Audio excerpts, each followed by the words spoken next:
নিত্যদিনের জীবনযাপনে, বিশেষ করে শহরের লাইফস্টাইলে একবেলার খাবার অন্য বেলায় গরম করে খেতে হয়। প্রতিবেলার রান্নার ঝামেলা এড়াতে, সাথে অফিসে খাবার বহন, সব মিলিয়ে হরহামেশা যে খাবার আমরা দ্বিতীয়বার গরম করে খাচ্ছি তা কি আদৌ স্বাস্থ্যসম্মত?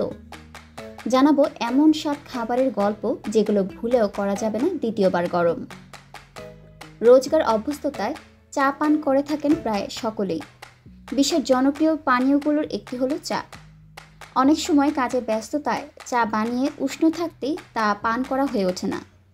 ঠান্ডা হয়ে গেলে সেই চা গরম করে থাকেন অনেকেই।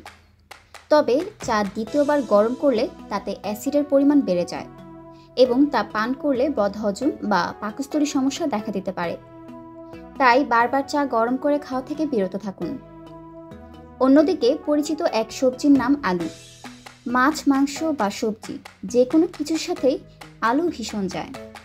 তবে রান্নার পর আলু পুনরায় গরম করার ফলে এর পুষ্টিমান কমতে থাকে।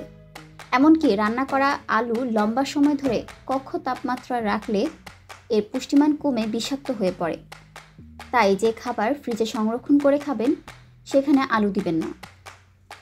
প্রোটিনের পাওয়ার হাউস ডিম।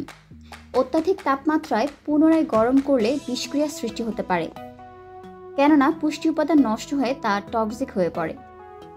পালং শাকে থাকে প্রচুর আয়রন। পালং শাক দ্বিতীয়বার গরম করে খেলে আয়রন অক্সিডেজ হয়ে পড়ে, যা থেকে দেহে নানা সমস্যা হয়।